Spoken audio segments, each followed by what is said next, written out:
This podcast is brought to you by the Podtower, hosted by the Watchtower database. Visit youtube.com/thepodtower for informative, hilarious DC animation-themed podcasts and live streams every week. And check out the Watchtower database for DCAU video essays, timelines, fan theories, and more. And please, enjoy the show.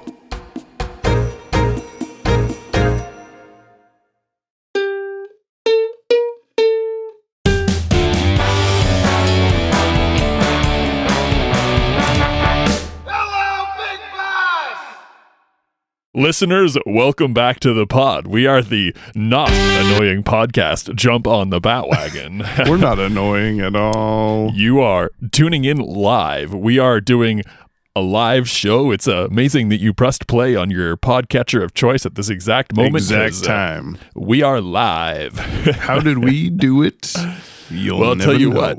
We did it with the help of our sponsor, Budweiser Brewing. Budweiser has brought to you high-class American beer for at least 6 years now, and we do not recommend you drink it, but, you know, pour one out for the homies, as the kids say. Do not drink Budweiser. It gave me one of those holes in your neck that you have to talk through the thing. It was the beer that did it. I mean, Welcome back, everyone, to the Not Annoying Podcast. This is James and Brian. brought to you by Budweiser Brewing. We just can't get enough of ourselves, man. We're just so funny. Oh, man, we are the funniest. God, I love it. I love to talk. I love to be funny. I love people to listen to us talk and be funny. I was going to jump off a bridge, but then I was like, oh, man. Oh, hey, dude, I can just like have people be funny. Don't say this. Me be funny. Hey, welcome to it's Jump on the Bat-Wagon. If you don't laugh, we're going to jump off a bridge together. No. Together. Have you seen Thelma and Louise? Yeah, oh yeah. Look, we could have bungee I'm cords. Louise, and welcome back to Louise Armstrong, who went to the moon in 1969. This is episode 108 of Jump on the Bat-Wagon. Oh, and I'm James, and that's Brian. And that's all you need Brian. to know. All right, we're going to watch the episode, and we'll see you later. Bye. No. We have to do this. We have to do the things, okay? You have to do the thing. I have to do the things. Your brain is not going to let you go on with the day if you don't do your things. That's true. So I know. need to do one of these and pop the neck. I got to do one of You got to get a cough in there. I got to get 6 coughs that I edit out of the podcast. Yeah. One cough every 32 minutes or something like that. I don't know. That's a very long podcast. I'm James. I'm here from the Watchtower database. Show my good buddy Brian the entire DC animated universe from start to finish for the very first time in the controversial Airdate order, so that he may view these shows the way human beings experienced them in the far gone days of the 1990s. And so that you can listen to this podcast in the today, exact now times of the today. At the 2024. No, of the today. It's today. These have huge re-listenability, okay? That's it true, might be a different year. We have people going back all the time, or starting all the time. You may be listening to this in the year 2026. If you are, you're required to comment on the YouTube version of this, saying... And whatever you say, we will do a podcast just about the fact that you listen. It'll be a bonus one. Yeah. But that you're listening to this in 2026. We'll come back and be like, oh my God, okay. New Year's here Day we are. 2026. No. New Year's Day 2027. Brian and I will check the comments of this episode right now to see if anyone in the year 2026 commented on it. I'm going to have to make a Google alert reminder for this. January 1st, 2027. Okay. While you're doing that, I'll say that if you, the listener, would like to follow along with us, you can head over to bit.ly/watchdcau. The link is in the show notes. At the time of this recording, Superman the Animated Series is streaming on Max. Yeah. And DVD and Blu-ray available, whatever. Today we're watching the Superman the Animated Series episode Double Dose. And your prediction last time was something? Check episode 108 to see if anyone listened to it in 2026. They have to say, hello, I'm here from 2026, or else it doesn't count. If you say and it has something to else, be from 2026. Right. Not someone like When you just can't just cheating. listen or you Yeah, can't just go yeah. on like today and do Right. it. That's not No, what that we're doesn't saying. make any sense. Your prediction for Double Dose was this was Superman versus Bebop and Rocksteady, I believe. So we'll see what happens with that. This originally aired Monday, September 22nd, 1997 at 4:30 p.m. on the WB. This aired 2 days after our last episode, Action Figures. It is the 23rd episode to air and the 23rd episode produced. Whee! That's the same number. I'm writing a love note to myself in I know. 2026. I'm just getting it all out. Do you want to say anything? Yeah, this was written by Hillary J. Bader. No, what? This- No, say anything in your note. Yeah. Say, hi, this is James from 11:08 a.m. on 1/30/2024. Wow. Hi, this is You're doing James that with one hand, so. from. I know I got a cup of tea in the other hand. 11:08 a.m. What'd you say? On 1/30/2024. 20. Whoops, that's 29. 2024. Yeah. Saying, good luck, and we're all counting on you.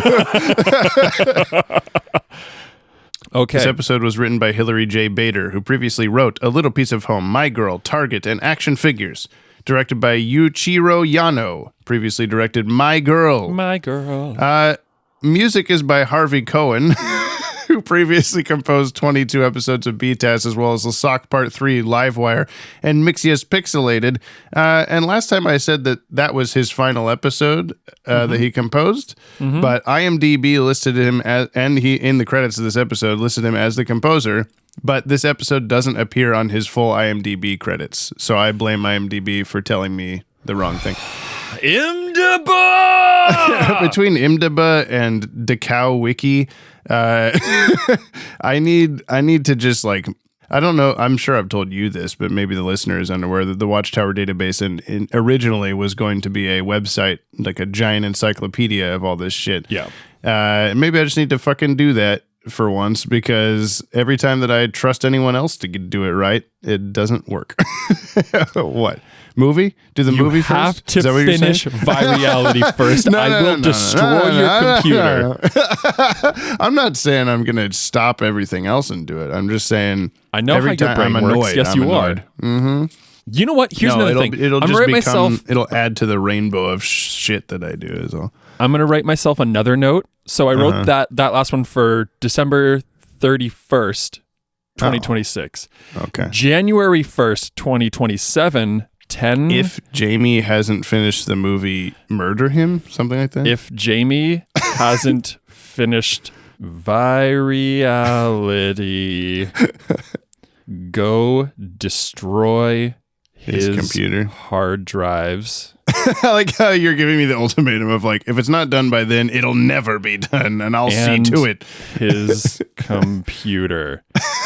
James, all caps, definitely Signed off gave on this. you Yeah.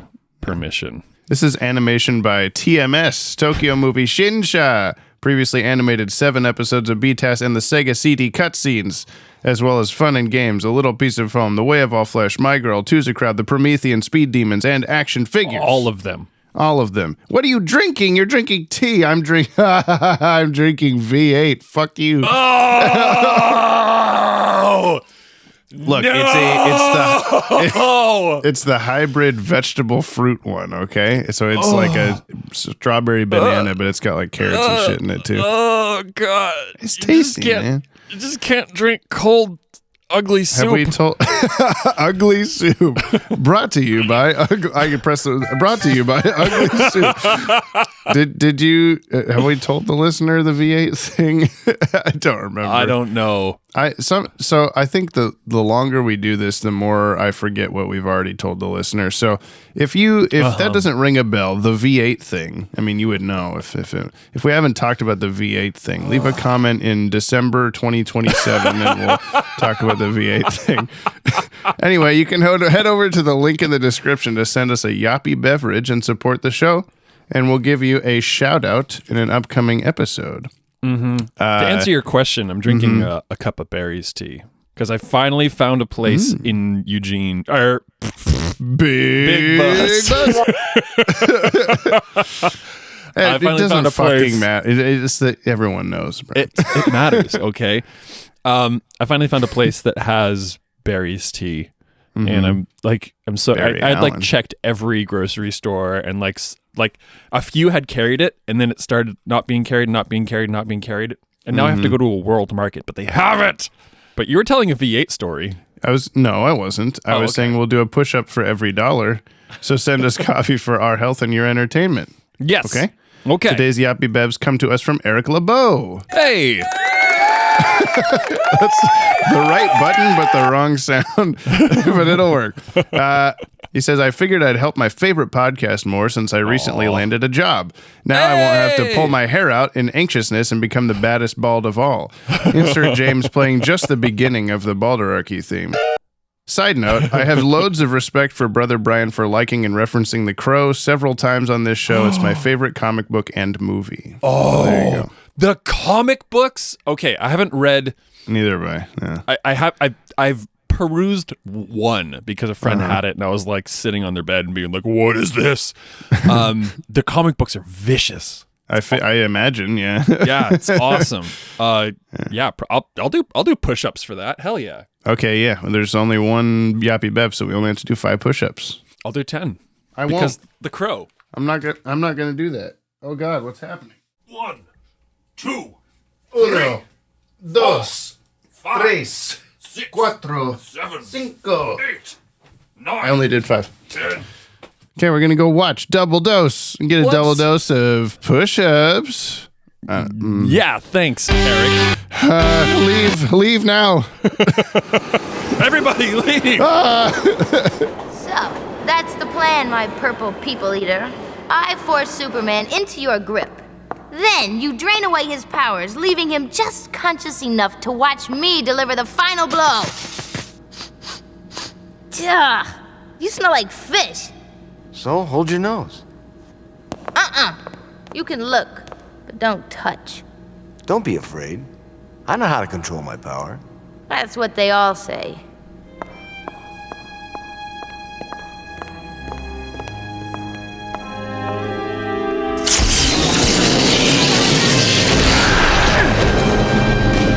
You stupid sleaze! I'm pure electricity! 186,000 miles per second!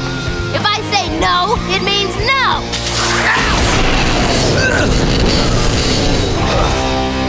Now, don't stay up too late, Rootster. Remember, we gotta stay charged for the S-Man. Ciao.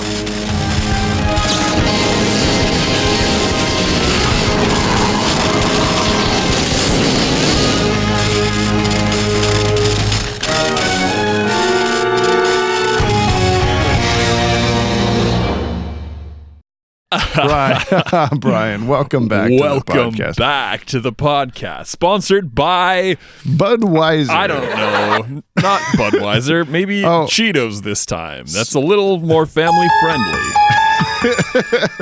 Cheetos, we love Cheetos. We love Cheetos. That's what they say on the commercials. Cheetos. Eat one with your face. Now, this was a pretty sexually charged episode, wouldn't you say?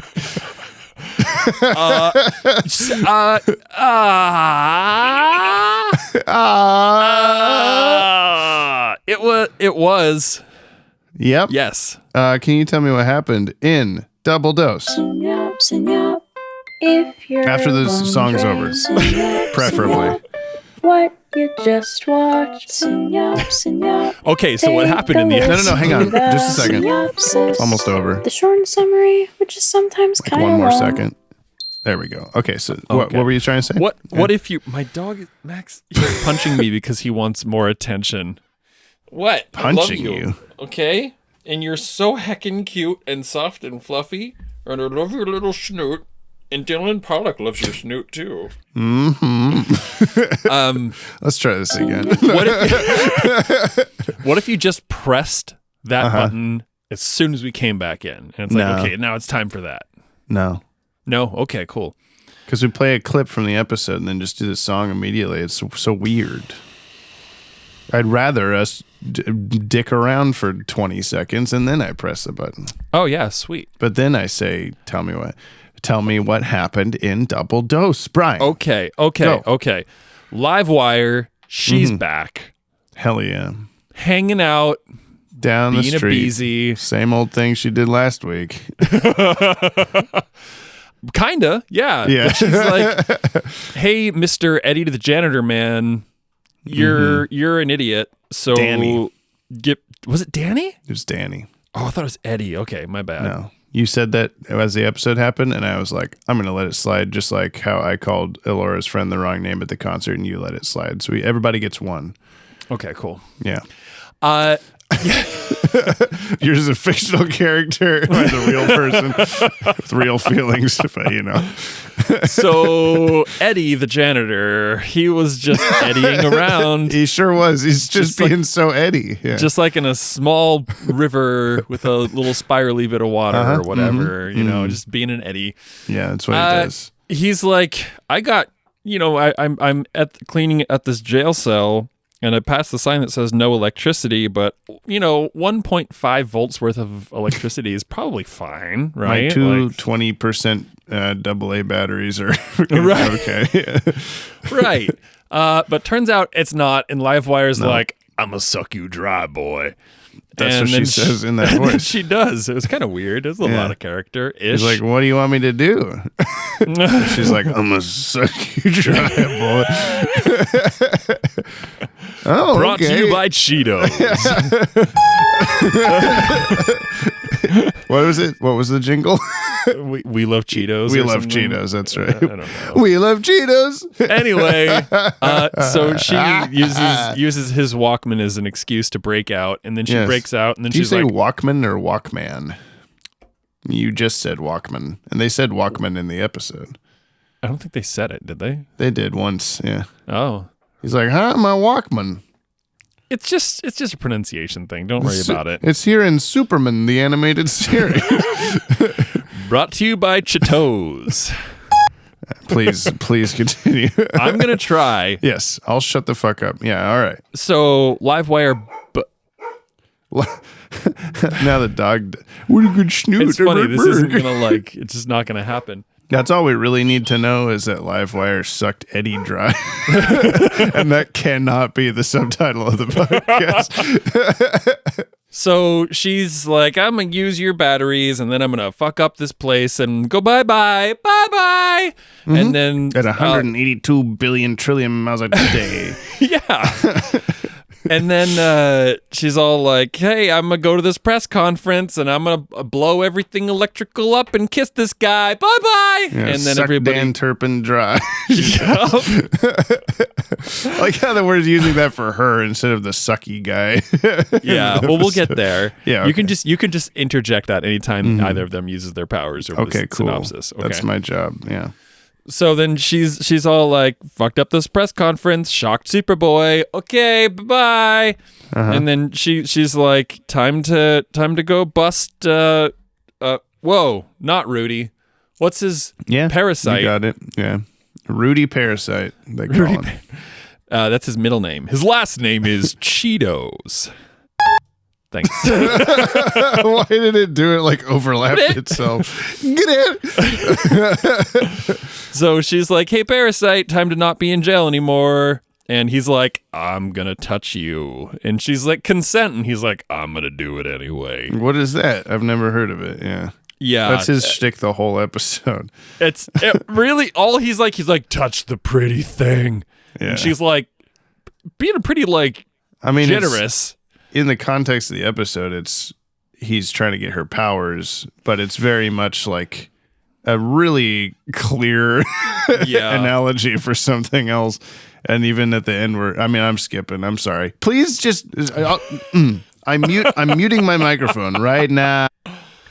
Awesome. So, listener, I've got a lot to talk about. We gotta like. Oh no, he can still press buttons. He's still interruptive. No! Yeah! All right, I'm going to try to get through this, even with all of James's interruptions. So... So she busts Parasite out of jail, who's being real pervy and touchy. Stop it, Jamie. Stop it. We got to keep the podcast also sexually charged, right? Oh, I guess so. Oh, what a good schnoot you have there, Brian. Thank you. I love your schnoot, and so does Dylan Pollock. Pretty big. So she busts Parasite out of jail, and they go on their merry way. You know, he's like sucking people dry, and she's zapping people dry. Yeah. And they make it to the mainland, and Clark is all, Lois, look I over shit there. my pants again. Spilled coffee everywhere. I gotta go. And so then Superman comes out above the trees, and then there's a Superman v. Rudy, and he's in a boat, and Superman's like, your boat's now an airplane. And then Rudy's like, I'm going to shoot a hole through the boat. I'm just going to use this shotgun just to shoot once. I'm not going to continue to try to shoot action him. Shotgun that's in the boat. It's such a like memorable shot of the episode is the very like wide angle lens of him aiming the shotgun at Superman. Yeah. It's like, Jesus Christ, what the fuck is this? But then he misses, and I was like, oh no, he missed Superman. But obviously he wasn't trying to shoot at Superman. He was just trying to make an access hole so he could suck Superman dry. Yeah. You know? With his fingers. Finger suck. They end up in the water, and Rudy like tackles a shark and like sucks it dry, despite the fact that it's in the water. And he gets away from Superman because silt or whatever. And then they end up in like the underground near some high voltage thing. Rudy tries to get all grabby again. And Rudy Livewire. Yeah, Livewire. My God, what was her actual name? Leslie Willis. Leslie. That's not even what my brain was trying to know. Yes. I was like, which part is Wesley Willis and which part is Leslie Willis? Yeah. That's right. She's like, dude, I said no, but hey, we're still going to work together in the future. It's totally fine, even though you're like trying to like assault me every time we're at all close. It's really I wonder what a tip gross. to pre-kit will have to say about this episode. I hope a lot. Yeah. It's one of those, you know. Yeah. So anyway, we're going to like move on from that. Superman shows up in a condom. That's right. Thank you. They're in a Lois warehouse Lane wearing a condom, and he's like, that makes sense. Yeah, Lois Lane puts on a rain jacket, and he's like, I've got a fetish about this. And then I have one of these at home. Yeah. Where did he get that from?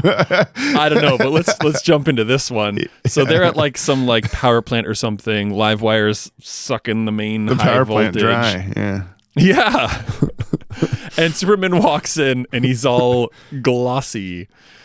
He just looks no way. Yeah. So he walks in like a full body condom. That is just, he doesn't necessarily, I mean, you get the impression the animators did a good job proving that he's like covered head to toe in a rubber, but like, he just looks kind of like, do you remember the SpongeBob episode where SpongeBob goes smooth? Yes. Yeah. It's kind of that effect. It's like Superman's gone like, hi, how are you? Yeah. Hey, how are you? He walks in and says that. I mean, TikTok. Is there a better like depiction of like you could just like put that right like just sing that like over him. There, oh my God. Yeah, so he walks in. He went in to the shrink wrap machine in the Fortress of Solitude. But he's also like maybe it's a little too tight because he's kind of walking in this weird like funny, extra archy back bit. You were just, why is he walking like that? I was like, why would you? How would you walk inside plastic wrap? I don't know, but it's like the same walk. Like maybe he was spying on Livewire when she's like walking through the jail earlier, and she's like really like doing this like super hyper animated strut doot-de-doo. She's like strutting her way through the prison too. And then the Superman's like doing kind of the same thing, but in like a rubber walk. You see it from the back, and he's all like doing the rubber walk. You could hear the like again. You could put the SpongeBob like squeaky shoes. Yeah, just like the over Squidward feet sound. Okay, so you just get the like he walks in, you get the hi, how are you? And then he walks away, and you get the boots. They're here under the floorboard. Lex Luthor bursts in and says that. Oh, we've gone off the rails. Yeah. Well, how does the episode end? Okay, so surprise, surprise, Rudy's giving Superman the suck, and it's not going good for him. And then he's like, hey, Livewire's like, hey, stop. And he's like, I don't know the definition of stop or no or don't or any of that stuff. And then so he goes over to Livewire and, he gives her the big suck. Yeah. And then like Shibari's her with a metal pole or whatever. He what?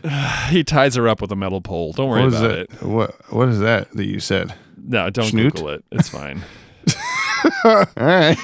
We're getting explicit in this episode, okay? He goes to Sabaro's? Is that what you said? He gets a nice slice of pie? Yeah. That's it. Yeah, okay. That's all what right. I was talking about. Cool. So, yeah, then she's all like tied up on the floor and useless, and Superman's having a pretty bad time because he's been sucked dry, and he's running away. He's been sucked dry. He's running away. He grabs a broom and he's like swiping it at Parasite, and Parasite's like, I'm gonna set that on fire, and Superman's like, I'm gonna use that to set off the sprinklers. He gets shocked bad. They all get taken away. Livewire's put in a gimp suit without the hood. There's a lot. There's a and then Superman's like, I'm gonna crack my bones and then fly away, but only this high. And then I'm gonna hover, and then the screen's gonna go to black, and we're gonna iris out, and the end. Bop bop bop bop bop. Superman. Yeah, the when he's chasing Superman through the office or whatever, and you see like a corner of a water cooler sticking out, and you just went Chekhov's water cooler. But then he throws it at Rudy Parasite Jones, and then he's like, ow, and keeps going. And I was like, oh, cool. Brian didn't predict like what was really going to happen. But then like the instant he sets the broom on fire, you're like, oh, the sprinkler system. It's like, well, all right. It's still a cool. But then like Superman closes the door and holds onto the doorknob. I've always noticed. I was like, don't hold the doorknob at all, dude. But then the entire place is just like blasting with and he's screaming and it echoes throughout the thing. Like it's quite a... Oh yeah, there's like some good like animation on his face where he's like electrocuting to death, and then you get it's like this episode keeps tick-tocking back and forth. It's like a pendulum between like anime and Looney Tunes. Yeah, and after that anime section of Parasite getting absolutely destroyed by electricity or water plus the electricity stole whatever. It cuts back to Looney Tunes, and here's Superman standing in the janitor's closet, and the door just falls flat forward. It was like a Charlie Chaplin thing, or just in front of him. Yeah. Was Looney Tunes also when he's shooting hydrant water at Livewire, and she's like hopping around? Oh my god! And you might as well have been playing. Oh yeah, so we didn't talk about that. There's a Superman and Livewire fight. And Superman's like, gotta get myself some water. We gotta have a water fight. I know what to do. Straight out of Hey Arnold. And he like, you ever like, you want to spray something with a hose, but the hose doesn't have like a sprayer handle on the end. You just got like the end of a hose. You put your thumb on it. Yeah. Superman does that, but with a fire hydrant, and he's just like slowly like sprinkler chasing. He's just whoa this way, and I'll go this way. Like leave. And she's like, no, Superman, stop trying to spray, Mom. Superman's trying to spray me with the hydrant again. Superman, you leave Livewire alone. I'm just trying to suck him dry. He keeps shooting water at me. Yeah. The official synopsis words it similarly to how you did. Livewire busts Parasite out of Stryker's Island prison with the sole intent of teaming up to confront and defeat Superman. That's it. Wow. One sentence. They try to do that, and they don't do it, but they kind of almost maybe do. Yeah, I don't know. I think the animation being TMS like elevates this episode. Like if it had been anyone else, even a Coco Dong Yang, it just kind of would have happened and just been like, oh, this was a weird one, huh? Like Parasite just keeps being fucking creepy and all this, like it's not the team up you would have expected. Like if you're like, oh, give me two Superman villains to team up, maybe you think like Lex Luthor and Brainiac, or like sure, whatever. Lex Luthor and like big, anybody. Clayface? big team people. But then it's just like, why does Livewire even know Parasite's there? Like, did she hear about it on the news? It's a weird thing that she's like, of all people, with her personality, it's hard to see her being like, I need to team up with somebody, and obviously this totally unhinged guy is going to cooperate with me because ... why? But also the fact that she's like, yep, just going to pop up into Rudy's TV in his jail cell. Maybe she like had the thought of like, oh, who has like maybe gotten the closest to killing Superman or something like that, or like who's his most powerful enemy or something. I don't know, but who's available seemed like the more like who's just sitting around was what kind of happened instead. Yeah. Guess she could have gone with the Joker or Penguin or just Mr. go Freeze. get Riddler. Yeah. Ooh, we did have Mr. another Freeze. Yeah. We had a Chekhov. Mr. Freeze. Yeah. I don't have a thing. We had Chekhov's liquid nitrogen. That was fun. Mr. Freeze. There it is. Throw the liquid nitrogen into the air and cover his condom immediately. And then they did that. And it worked. You also predicted them doing that. You're like, hey, put that all over the condom. It'll break the condom off. And I said, no spoilers, Brian. You're like, but it would. And then they do that like 5 seconds later. That is how that works. Well, okay. That reminds me that I want to mention briefly, at least, the amount of 90s technology that finds its way into this episode. He has his Walkman at the start. Walkman. At the press conference or whatever, there's just like a cassette tape recorder sitting on a table that she pops out of. And then there's that punk-looking guy walking down the Riverwalk or whatever with his giant boombox on his shoulder. Lois had like a flip phone that I was a little bit like surprised to see, thinking like, oh, like that would have been pretty dang new at the time. But no, so you're thinking like early 2000s flip phones, probably? Sure. What? There was a like phone with a closing cover, a closey flip, like your early. I'm definitely going to give you brain cancer cell phones. Okay. I'm sure we could find it somewhere, but like they had a like ka-chunk kind of like cover the mouthpiece thing, because a ka-chunk. I don't know if they knew how to like turn off microphones or whatever, so maybe just okay. I don't know. It was just surprising for me to see among everything else, because I think we've seen like a car phone or something, and we've seen all the corded phones everywhere, but I just figured that like, oh, we've got all these cassette tape technologies roaming around this episode, and then also Lois has a cell phone. Wasn't there something? I feel like there was something else. Okay, I'm going to send you a link to the chat.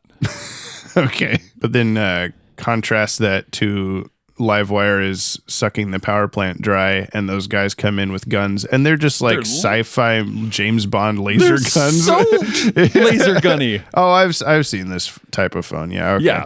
Yeah, the antenna and everything. Yep. You listener, look up iStockPhoto.com/photos/GM172664590-688042, and you'll see what Brian's talking about. You're not going to link that in the description. Someone's going to do it, all right? I know our listeners. That's our Dylan Pollocks. But yeah, I don't know. Overall, I thought it was a pretty like decent episode. It was very like uncomfortable sometimes, especially, but I think it's at least one of those, it's the bad guys, it's purposely like, delivered as it's a bad thing to be doing and that kind of thing. I remember watching this episode as a kid, not really catching the like metaphor or whatever, the comparison, but it still being like an obvious like, oh, he's being weird and it's not okay. Well, I guess what I'm saying is, compared to, there's other stuff from this period of time in TV shows that you would see and go like, oh, that didn't age well. Like, some kind of joke or some at the expense of some other type of person than the person making the joke, or just a situation that's really weird or sexually strange and uncomfortable, and that it's just played off as normal because, oh, it's 1997, who cares? No one cares.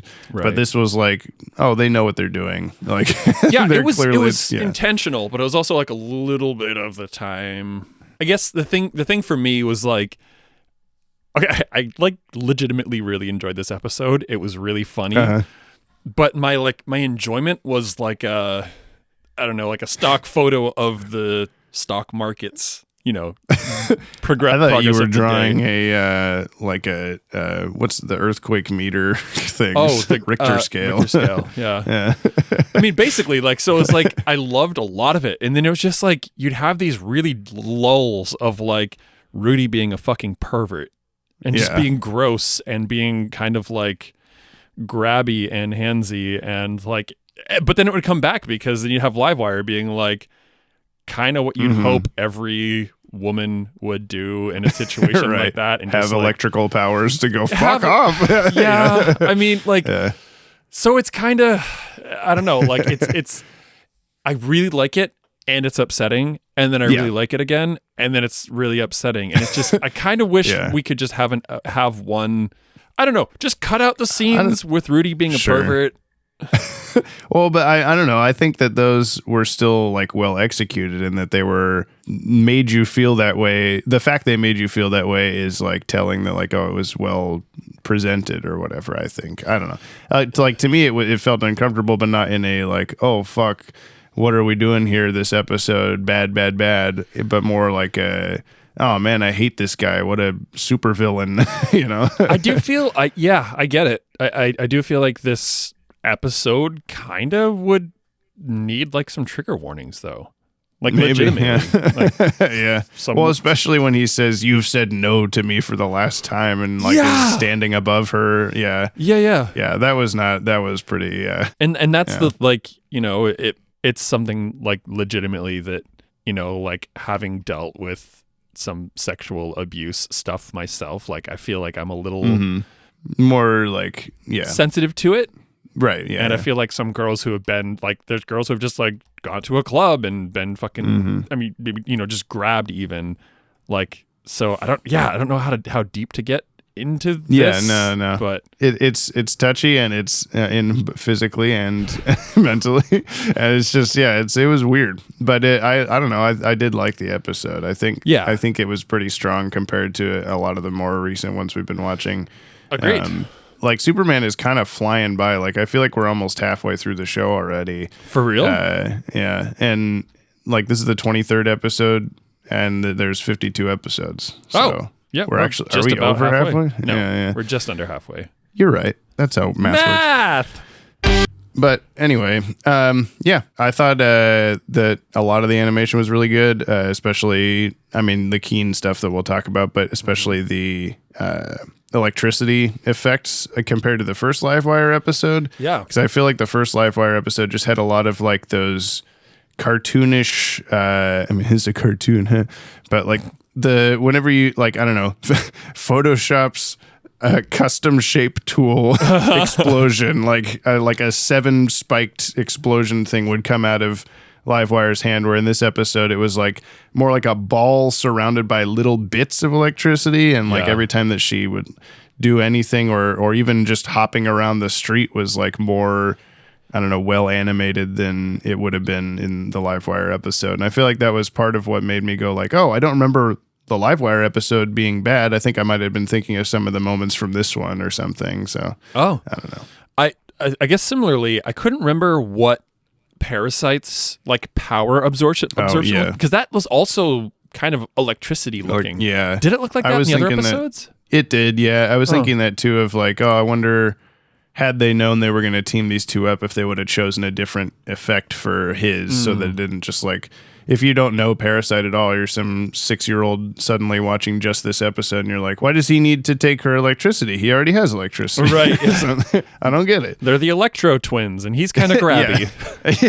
The Electro twins, he's kind of grabby. She sucks him dry. But yeah, I mean, even just like the first two people that he takes the energy of or whatever are like random security guards. Yep. And so you're like, still, what does he do? I don't quite get it or whatever.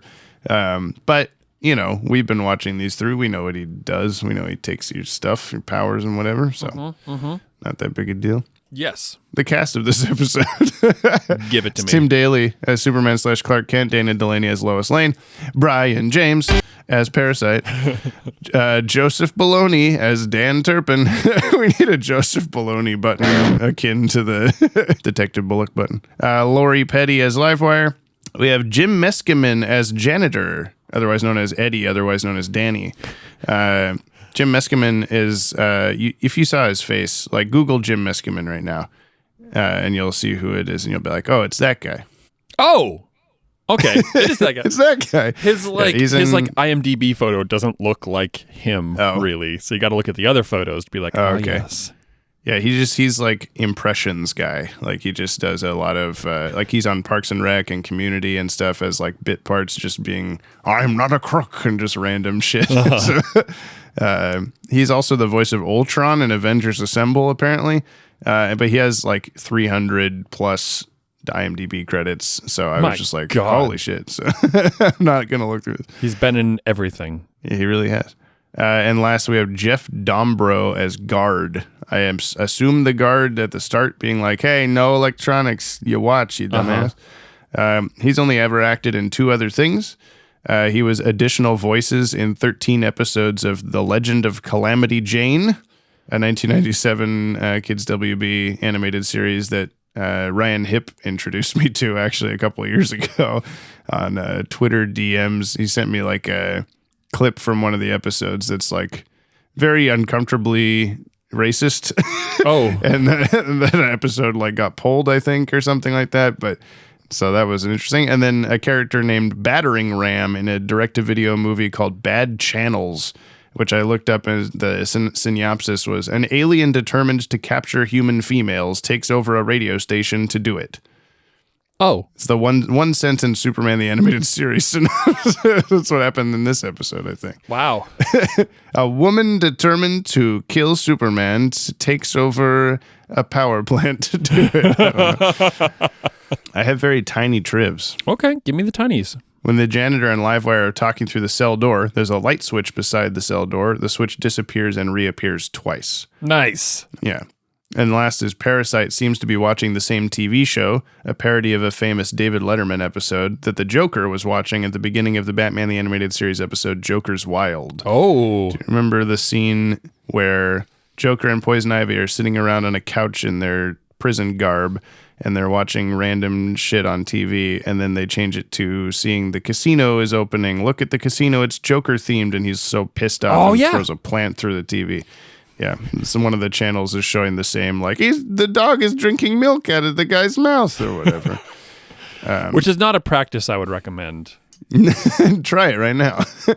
But yeah, that's been kind of like does that mean those 2 episodes are happening at the same time? Does that mean it's a rerun? You know, whatever. So, have you done that? We haven't done that officially, but it's been in discussion. Okay. You know, keen effects, the lightning. There's a lot of keen effects. Yeah. I mean, like, the lightning is pretty obvious. I think the lasers were pretty, like, unexpected They're just and cool. Very bright red all of a sudden. Yeah. Okay. Like, those aren't bullets? Okay. Right. Even the, like, stirring up the silt under the water was, like, it was a cool, like, opacity shift. Yeah. Even Rudy running at Superman, he was like half transparent for a second, like how fast he was going or something. I noticed. I don't know if that was on purpose, but it happened. But with the lightning, I feel like also in addition to it just being drawn more cool looking, I feel like in the Livewire episode, it may have been this way, but just it wasn't as noticeable to me. But like as I understand it, the way they would have done that is literally cut holes out of the animation cells and shine a light through the back of it. So that's how you get the like literal the bloom on the outside, like glow on the outside of the edges of the lightning is like real, like captured from the lens of the camera. And every time that was happening in this, I would have like that's bright, ow. Whereas in Livewire, I feel like I was just watching the episode and it just kind of happened. But I think that also might have been enhanced by the amount of times that it's like strobing the lightning really fast on screen, which almost makes me wonder if you've heard of that like Pokemon banned episode because of that. There was Yes. like one Yep. episode, where they had too much of that, and like kids in Japan were having seizures and stuff. Yeah. So I wonder if that has ever happened from this episode, because there was a lot of that. Rudy dying at the end, or what, like, being blasted with electricity and all that kind of stuff is just like, I don't know. It hurt my eyes in a good way, I guess. Yeah. I wonder if there's any way you can look that up. Has anyone had a seizure from double dose Superman? Yeah, I don't think so. Not publicly recorded anyway. Yeah, this is going to take a lot more. Yeah, Superman's powers. He was very jellyfished in this episode, but I don't think that was anything new either direction. No. The ability to, maybe that's not a shrink wrap machine. He just has kind of like a butterfly dealio he can do. He can just like God. secrete like a plastic wrap around himself. Oh God, no. Please no. I just like how every time we've seen him in like a special action figure suit, he's like, "Hey, Professor Hamilton, build me this thing." Yeah. And then in this, he just shows up in a condom. Like he doesn't, there's no, as if he like, well, we had a scene where he goes and asks Professor Hamilton to make him a big condom. And then we just cut that out because it was very weird. It was already an uncomfortable episode. Yeah. Yeah, I don't know. There's no explanation other than he's like giving Lois the long look, and then next time we see him, he's wrapped in a condom. So I don't know. He just goes and buys a condom at the store and stretches it over his entire body. He has that power to turn condoms bigger. How strong was he 1 through 10 in this episode? I think he... Not very strong. Yeah, he was just kind of doing normal stuff, and then he got sucked, so Yeah. it's hard to tell. He lifted a boat. Yeah, he did lift a boat. That's true. He directed the force of water from a fire hydrant. Something anyone can do? I don't know. I mean, that's... Do you think if you stood over a burst off top of a fire hydrant, you could like use your hands to redirect the water? No. I don't know what the pressure coming out of those things is. Let me tell you, as a Brian's done everything story. Back when I was working at the newspaper in California, I got really buddy. Livewire escaped. Yes. But I had a cell It's phone. on the front page. I got really buddy with the firefighters, and so anytime they were doing training, if we were going to cover it, they would like subject me to the weird stuff. So I got to like cut open like the glass of a windshield on a car, and I zip lined from the back of a fire training tower from a fire training tower to the back of a fire truck, which was really cool. Like jumping out a window and zip lining. There's photos of that somewhere online. And I also got to like see what it's like to actually like spray a fire hose. And even a smaller one, like I think it was a 4-inch. It forces your entire body around. As you can't just turn it on full blast because you'll just go flying back. You have to turn it on slowly, and the more you turn it on, the more you lean forward to the point where you're basically just your toes are kind Leaning of like into it, steering it, and you have your whole body weight laying on this hose because there's so much water pressure. So that being said, you would not have a chance of holding your hands on there. I guess, it is the same thing. Yeah. But that being Does that said, mean that like every fire hydrant on the side of the road is just sitting around waiting to bust its top off, you know? Yeah. Literally, Okay. yes. But that's why they're there. Thank you, engineers. There's a fire hydrant like on the corner of my street here that my kid has just come Peed up on? and like hugged. Oh. Yeah, well, no, he like hugs it. Like, it's his friend. Okay. So now I'm just like, I hope you don't get your face too close to that and just burst it off there. Yeah. It's probably pretty secure. If it's ready to burst by a kid's hug strength, your kid is Superman. Superman's hug strength. He kissed it lightly and just the top popped. I'll give Superman a 5. Wow. Okay. Well, I mean, he didn't suck and he didn't blow. I'll give him 5 helpless sharks out of 10. Sharks going, get off me! What the fuck? Okay, I'm gonna go a little bit lower. I'm gonna give him 3 dudes with tribal tattoos walking by with a boombox out of 10. Okay. They're walking in a line. Who's he talking about? Oh, yeah. Yeah, multiples of them. Hey, have you seen our cassette tapes from 1997? Have you seen these? Have you taken a look? That's funny though. That guy with the spiky hair that walks by with the boombox. He'll show up like a dozen more times. Also, awesome. in all these shows. Let's give him a name. Punk guy. Yeah. Okay. Eddie. Perfect. In honor of Eddie, the janitor who got dead or whatever at the start. Yep. Love it. Where's Clayface? The soot under the water, the like silts? swooshy dirt, the silt, the schnout. Schnoot? Yeah, Clayface is the schnoot. Okay, perfect.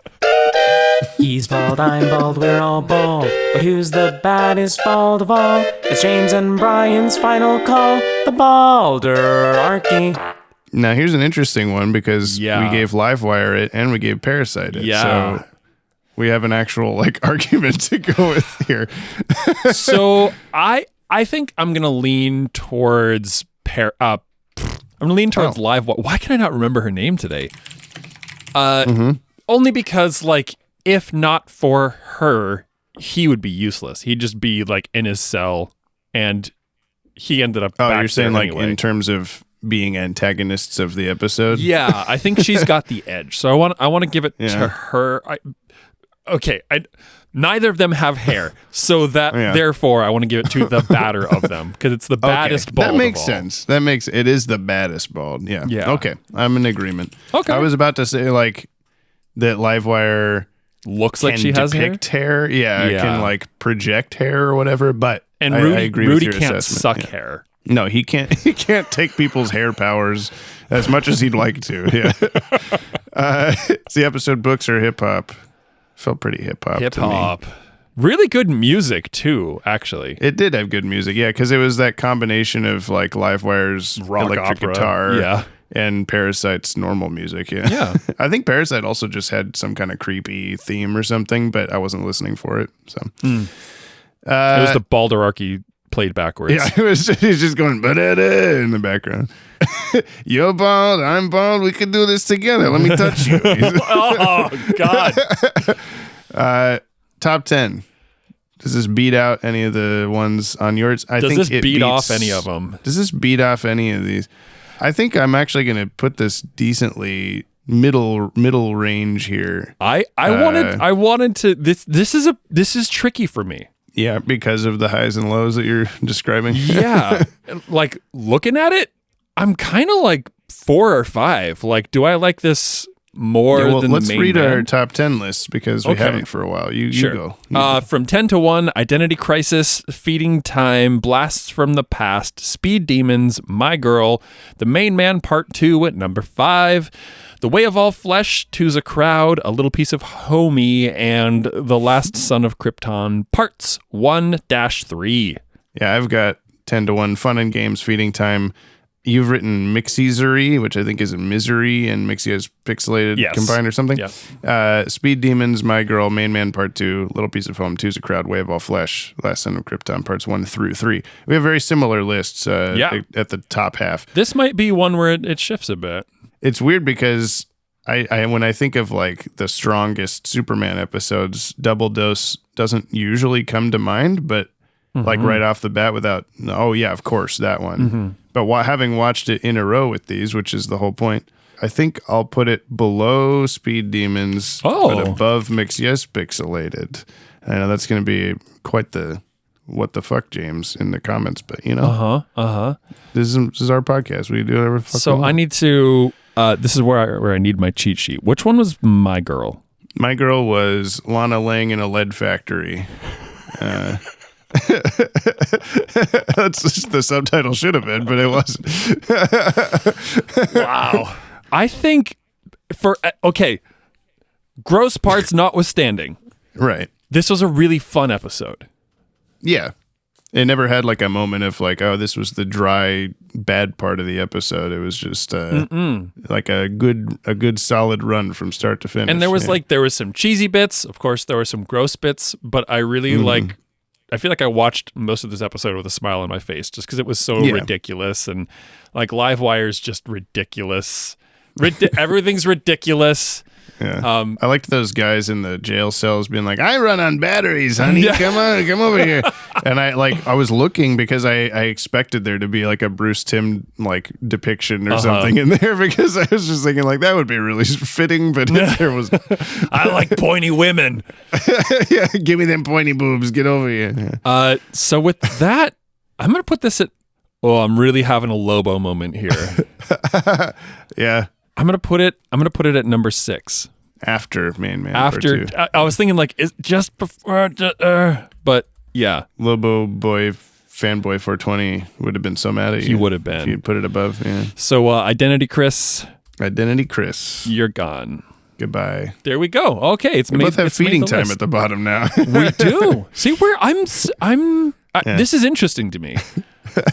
We've only got a couple of big like. You've got Way of All Flesh at number 2. Yeah, it's mostly the same episode titles besides Mixiesery. Yeah. The rest are just kind of like, they're mostly in the same order. I've got Blast from the Past on mine in place of your Mixiesery. That's true. Mm-hmm, mm-hmm, mm-hmm. Well, these are pretty close, man. There's no on Leatherface wings here. I see you've changed Sins of the Father to Cerns Irv the Further on your list. So that's always good. Did this beat out any BTAS episodes for you? This one we just watched for the Yop 10? Whoa, I don't think so. No way.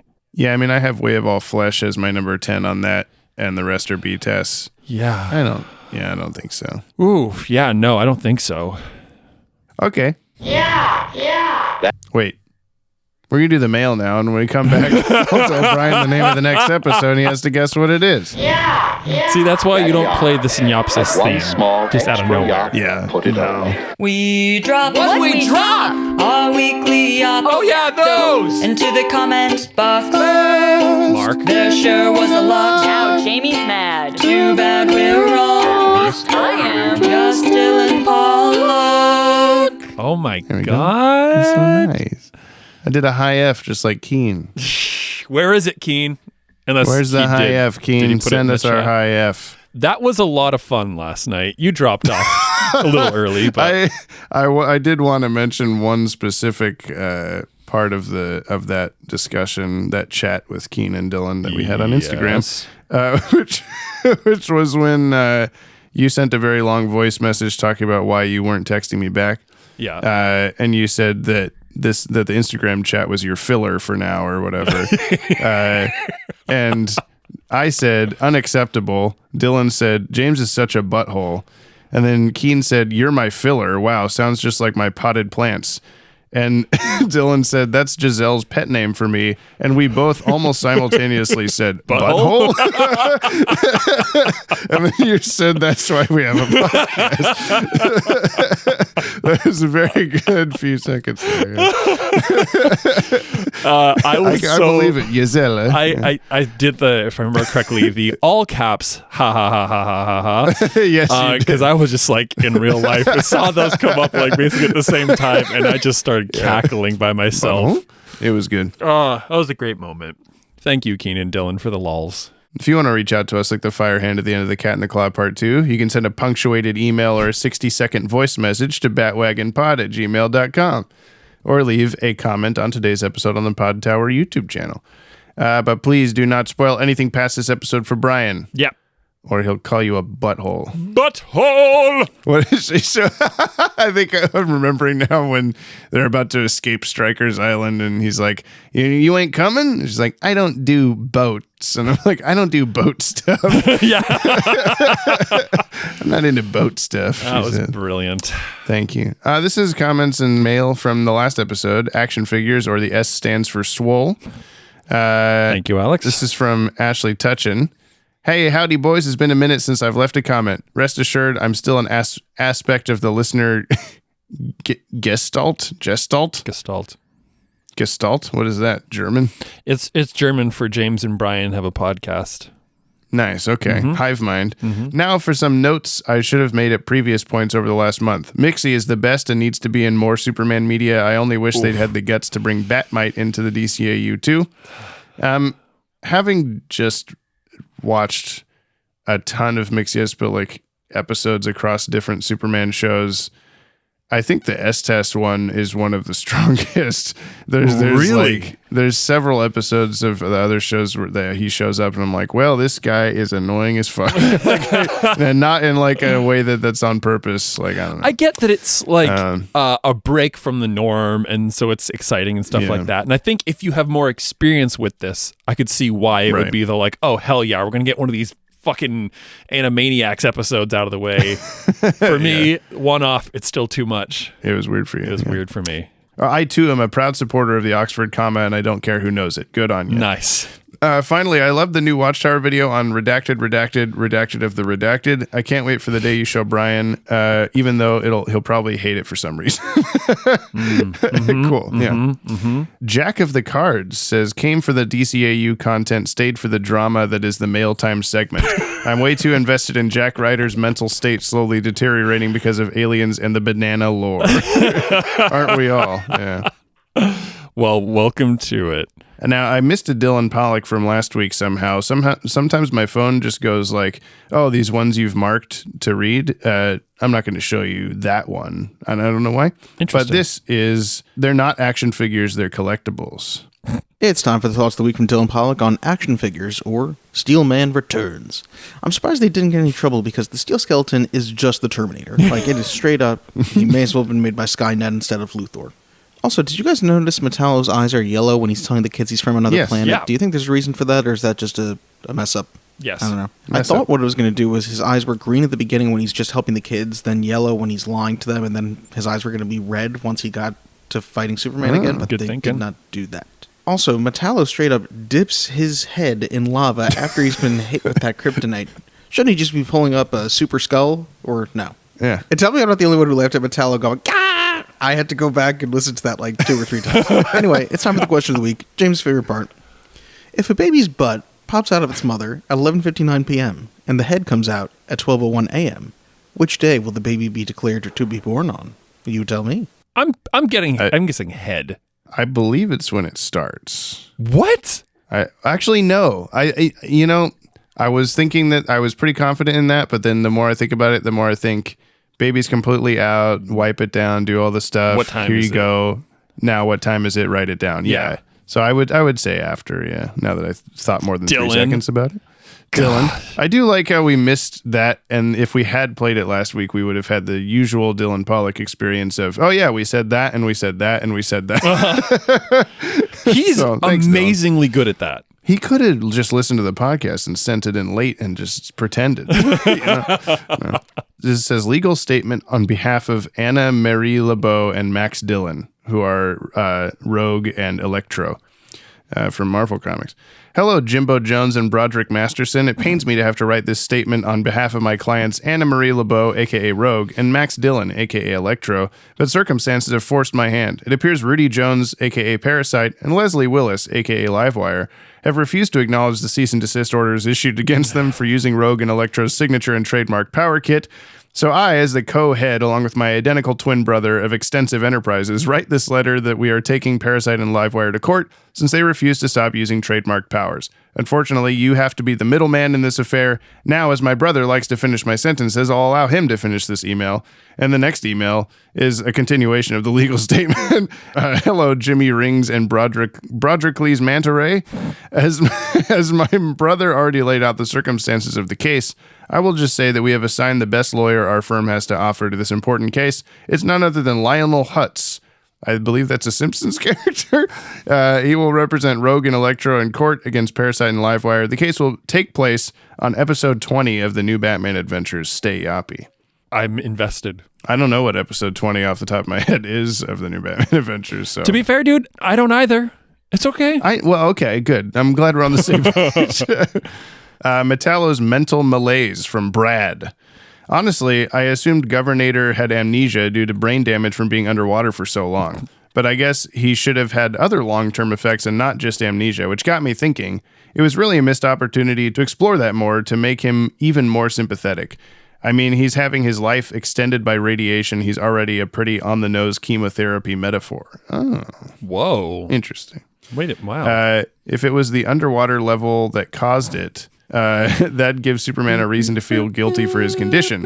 Yeah, they could have. Can you play it on guitar? Well, I can. They could have even had him reach out and make a genuine offer to try and help him find treatment. I love seeing Superman be compassionate even to his enemies.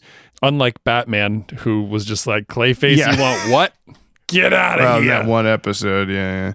But speaking of, this is more hits on Ryan Hip for some reason. Speaking of brain damage, I guess if they did that, the chaos equals funny guy wouldn't have been sent into another tirade about how preferring a kinder Superman somehow equates to gatekeeping. Perhaps Metallo is not the only one who's spent too long underwater. Peace. Jesus. Brad, you got to send these directly to Ryan. I don't want to be a part of this anymore.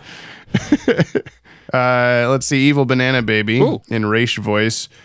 Oog, oog, hag, hag. It's very mad. Yeah. Translation. Why the fuck did I pay rent every other week for over a month and it never counted, but my fucking uncle does once and it's all good? This is simply not okay. And the Banana Baby says, just to break character for a second, I really needed today's episode. This week was pretty shit and it ended with my girlfriend dumping me right before I got to today's episode and my notifications. So the laughs and fun of this amazing podcast were dearly needed. Now back to your regularly scheduled chaos. First of all, sorry to hear that, Banana Baby, but, take that. Take that to heart. Take that to heart. It'll help. You're not asking for advice, baby, and I've never given a Banana Baby advice, but I will say that there are so many ups and downs in life and relationships. And they are usually an opportunity for growth if you can manage to find those lessons. So spend some time being a baby and a banana, and do some things. You got a whole life ahead of you. Yeah, do some things that you enjoy. Like call some friends and have some new experiences. And I bet you're gonna find some good growth out of this. I wish you leave a comment on a podcast that says, "My mother and father have been missing for weeks now. Do I have zero parental guidance other than Dylan and all his sock puppet accounts? And who the fuck is the sad single guy leaving a message above mine? Is he okay?" Oh no! Hey, I'll just play again everything Brian just said over the last minute or so. Banana Landlord, Evil Banana Man hasn't paid the rent. This is not okay. And Mananab says KO. Lanola Cola, tug on the super cape. Fill my eyes with the double villains. It's a Foreigner reference. Oh, yes, it is. With the double villains. Double dose, a.k.a. this episode should have premiered alongside Sins of the Father featuring Two-Face. An actual condom suit? The horniness in this episode was through the roof. If Livewire had entered a Tesla, that car would have exploded. And Parasite does the Yamcha pose. What is that? Are we too old for this? We're going to Google it. We're doing it. Oh. It's like when he's dead, when he dies on Dragon Ball Z. I never watched Dragon Ball Z. Yeah. With the varied power sets among Superman's rogues gallery, we were bound to experiment with some pairings. Livewire and Parasite would not have been my first picks, but I think their dynamic was good. And remembering the last episode where Alex called the kryptonite-resistant proof suit a condom suit, seeing Superman arrive covered in rubber from head to toe made me bust out laughing. Livewire called Parasite a purple people eater, and I feel vindicated for my previous reference of that song. Yes, well done. Why does Lois's poncho need a belt? Poncho's not, there's like a lot of femme rain attire has like a waist belt on it, but not in Oregon. Let me tell you. No, we just wear sweaters and get rained on. Yeah, just do whatever we want. This is the second sighting of laser-based weapons in STAS and the DCAU in general. The first time was coincidentally Parasite's debut episode. Superman used a laser rifle during the last battle of that episode. Oh, yeah, when they're in Star Labs and stuff. Parasite caught Superman by his butt cheeks, and that image will stay with me. I did notice that. What? When they de-condom suit him and Livewire blasts him across the room, Parasite just catches him like this, with his hands forward, and just into his butt cheeks. Yeah. Hell yeah. I'll get back to y'all faster than Clark finishing his hot dog and changing into his super suit to confront an escaping Parasite till we up again. Thank you. All right, this is from Jordan Newman, double dose, Gotham Insider / whatever I guess. You're listening to the Gotham Insider, reporting live from Metropolis. Tonight's top story: Livewire and the Parasite teamed up to take on Superman, but I have to wonder how Livewire escaped from prison because according to the official report, there were rules in place to prevent the use of electronic equipment anywhere near her, and Let's look at a picture here. There's just a big sign that says, "Don't use your electronics beyond this point." My God, man, you would not last 1 week in Arkham. Now over to the music. So, funny story, my DCAU watch-along got way ahead of the podcast by accident because I got carried away and I didn't watch this episode within the last month or two, so I kind of forgot what the music was like. But on the bright side, my breakfast was phenomenal. Never apologize for loving your fandom and try to stay optimistic. I do need a breakfast update from now and then, you know. Keen Machine Double Dose. Hey. Greetings, James and Brian. Greetings. This is probably one of my favorite S-TAS episodes that I can recall offhand. I love the dynamic of villains teaming up, and this one does a great job of showing how, if they had stayed with the plan, they could have defeated Superman. Yeah. But classic instant gratification gets in the way. Plus, Superman gets to do some thinking in this episode. Growing up, I had a short picture book that was basically this episode with fewer details. So when I saw the actual episode for the first time, I really enjoyed it. Although Parasite is definitely more of a creep in this version than the book. Yikes. Yeah. Also, you should become a Patreon member if you aren't already. Sponsored by Budweiser. I got to watch the latest Watchtower video before all of you non-Patreoners, Patreonites, and it was super keen. Ta-ta for now and keep it keen machine. Mm-hmm. I did leave myself a note to somehow integrate a Patreon reference in the podcast episode. Done. So we did it together, Keen. Thank you so also, much. I find that interesting that earlier you were like, yeah, it's not one of the episodes that like comes to mind when you think about it. And Keen's like, guess what? Yeah, I love it. Patreon's in the description. Ryan Hip, Mops on Fire, Strong Desire, he says. The Adventures of Kinda Shark Boy and Livewire Girl in 3D. Thank you. Could you oink like a pig for us? God damn it. Thank you, sir. Thank you for oinking like a pig for us. In this episode, you could call Superman Condor Man, except it would need to be Condom Man. Because, it's everybody's favorite.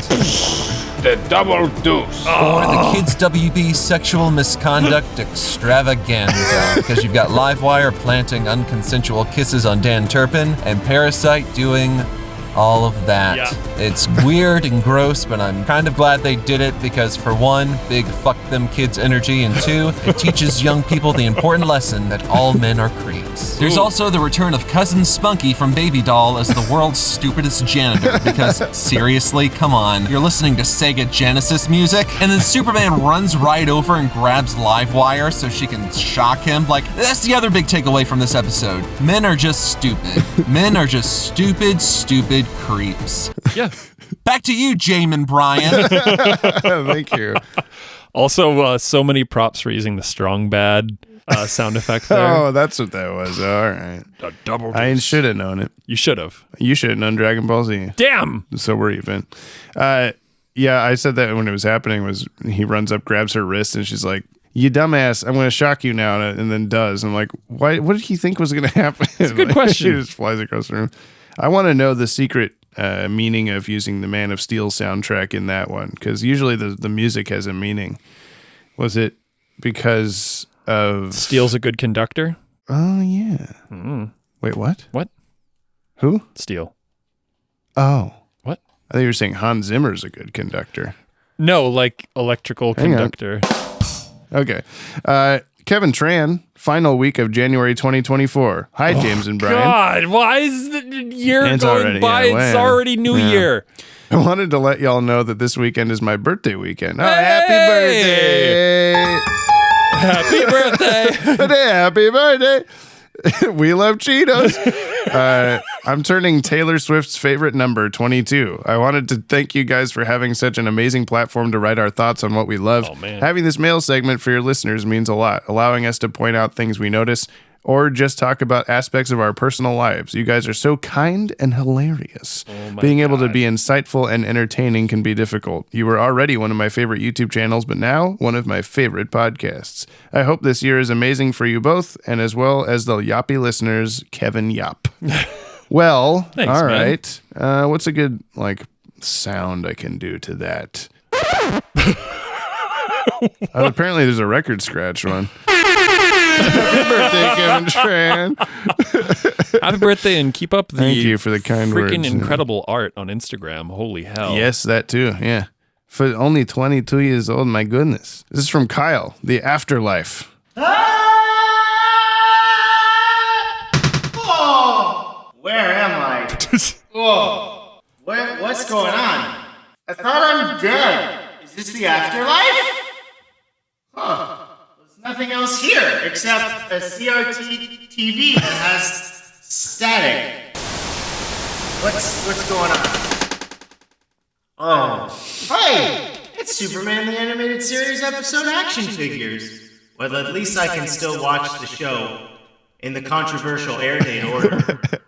You know, if I wasn't dead, I'd ask James and Brian if they find Superman has more of a Saturday morning feel as opposed to the Batman mini-movie era, and if that's affected the rewatch or Brian's first time.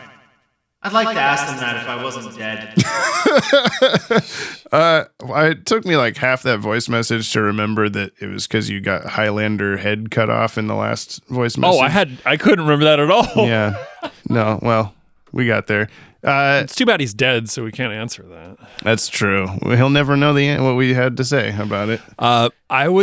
Yeah, honestly, like I do feel like there's a little bit more of like a day versus night kind of thing going on between the two. Other than most of the episodes being set during the day instead of the night, like Batman? Yeah, I mean, beyond that, like just like the general vibe is darker versus more like carnival. I think that Saturday morning take was pretty good. Yeah. Yeah. Especially like Mixio's Pixelated. It's like, oh, coming up next, Pinky and the Brain.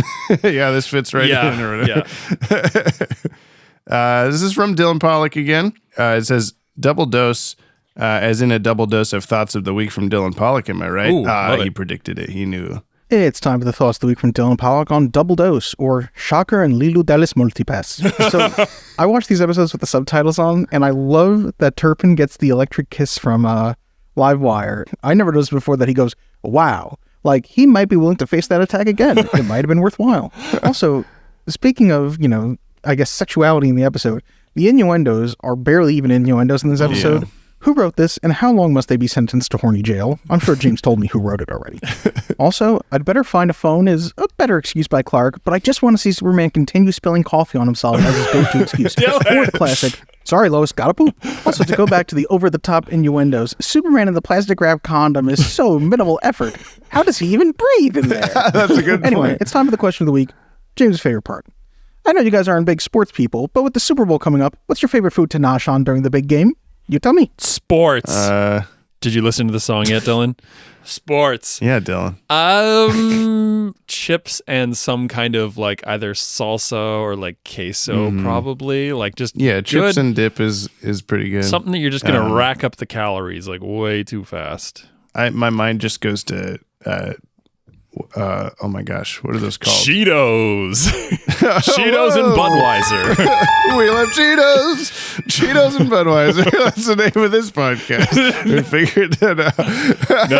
No. Double dose. Don't do it. You get a double dose of snacks. No, do it. It's too late, Brian. I already have. Just look at the title of the episode. You're going to get demonetized for that, aren't you? No. You're going to have to spell it. We haven't been weird. using the actual jingle of Cheetos. But with like YouTube's whole weird family algorithm thing, I'll just spell it wrong. There you go. I'll spell it Bud and then like the word wiser. Anyway, I was thinking of pizza rolls because of the SNL skit with the like my hungry guys. That series of those is one of my favorite. Oh my god, things, it was like Kristen Stewart and yeah. They're like lovers. making out in the kitchen. Yeah, honey, can we get some more pizza rolls? Yeah. That's cut back. That was amazing. It's good. That was one of the best Saturday Night Live things I've seen in years. Yes, exactly.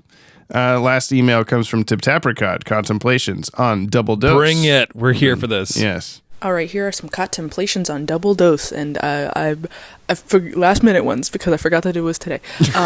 So this is actually an interesting episode. I think it does a good twist on the like supervillain team up idea, where like they never really get along throughout it. They're just sort of teaming up because I do think it was an interesting pairing because of the fact that they both have like installation weaknesses, and also the fact that like Clark was able to be like, okay, now that you have this weakness, I can use it against you, but also like.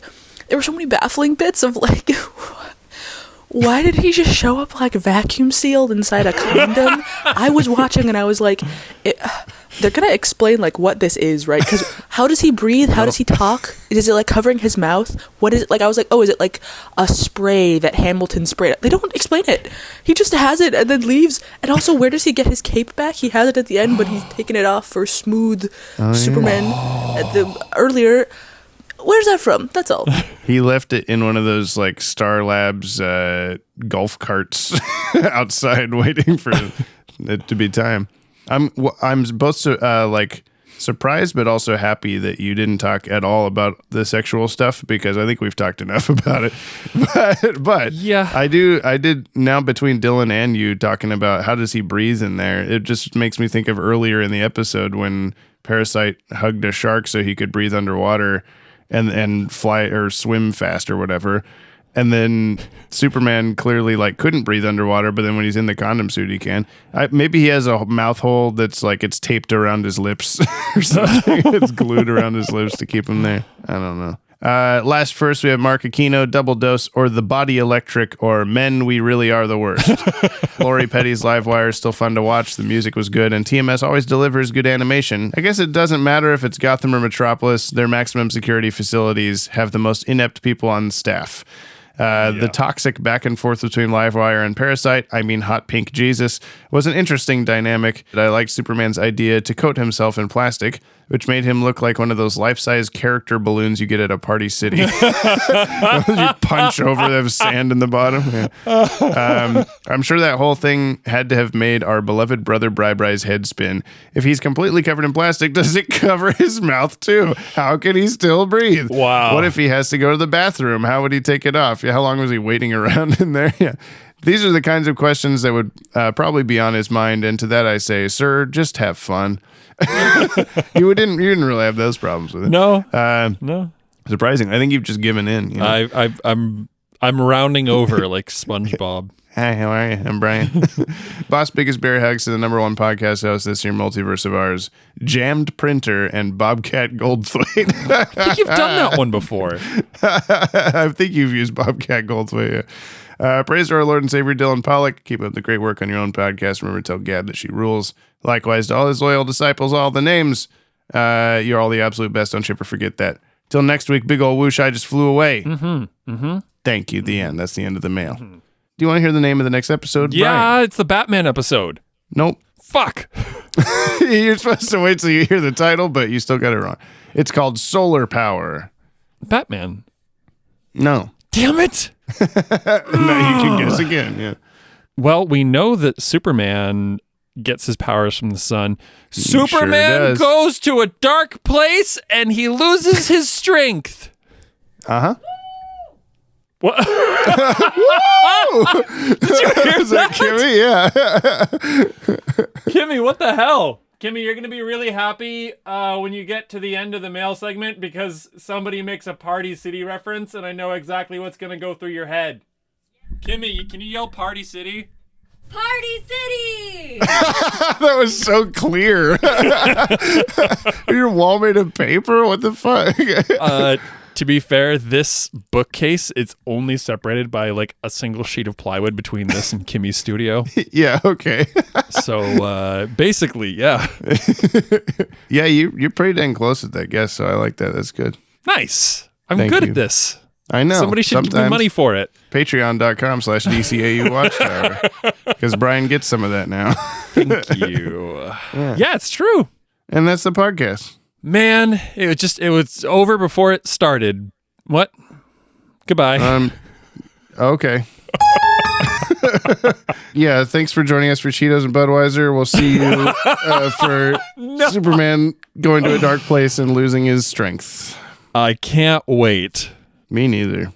Let's do it right now. Let's do it right now. Yeah. Hi, welcome to episode 109 of 109, baby. My name's James from the Watchtower Database YouTube channel. I'm here to go show my good buddy Brian. I'm Brian. The DC animated, I'm my dog. Max and Blu-ray. DVD and Max. 1:08 p.m. We wrote messages to Fox ourselves Kids. several years in the future. We sure did do that. I'm looking forward to that popping back up.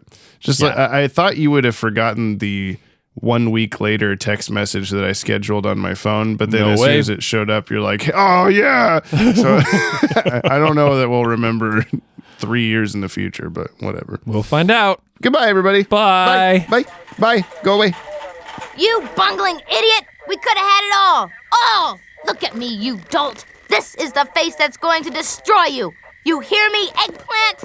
Don't waste your breath, Sparky. Parasite don't even know who he is. It's a good bet he ain't gonna remember you. Do you think he'll ever remember? He's oatmeal. You, need a lift? No, thanks. I'm feeling stronger, and it's a nice night for flying.